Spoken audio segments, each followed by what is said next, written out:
Federata Shqiptare e Ciklizmit në bashkëpunim me Bashkinë Elbasan organizuan aktivitetin tradicional të përvitshëm Kupa Dita e Verës, një aktivitet ky ku morën pjesë 70 sportistë përfaqësues të 10 ekipeve më të mira të Shqipërisë të gjitha moshave deri tek veteranët. Pjesë e konkurimit të këtij turneu ishte edhe vllaznia e drejtuar nga trajneri Leonat Kola, e cila konkuroi me një ekip të plot duke bërë një paraqitje mjaft të mirë. Spikatjen më të madhe nga ekipi kuqe blu në këtë aktivitet e ka bërë ciklisti i talentuar Luis Margjoni, i cili është shpallur fituesi trofeut në konkurimin e kategorisë kadet, një sukses ky merituar për këtë sportist, i cili është vetëm 15 vjeç dhe në debutimin e tij të parë në kampionat dominoi mbi të gjithë rivalet e tij, duke mbërritur i pari në finish me kohën 32 minuta dhe 32 sekonda. Pas shkodranit Margjoni në vend të dytë dhe të tretë për kategorinë kadet u rendit Demiri Skënderbeut dhe Xhoni Flamurtarit. Në disiplinat e tjera për kategorinë U23 fitues është shpallur Olsian Velia i Tiranës, për kategorinë junior fitues është shpallur Leo Piku i Studentit dhe për kategorinë e femrave fituese e vendit të parë ishte Marcela Luzi e Teutës.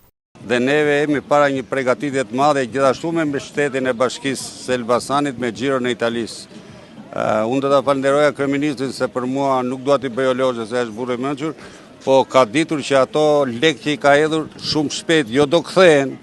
po do vinë akoma gjëra më të mëdha për ta parë se kush është Shqipëria me bukuritë e saj të rralla që ka, duke filluar nga malet, nga deti, nga liçenjt, nga rruga dhe aq më tepër Xhiro e Italisë do shtesi disa bashki. Pas Kupës së Verës 2025, Federata Shqiptare e Ciklizmit ka gati aktivitetin radhës Kupa Demokracia, e cila do zhvillohet javën e ardhshme në qytetin e Kavajës.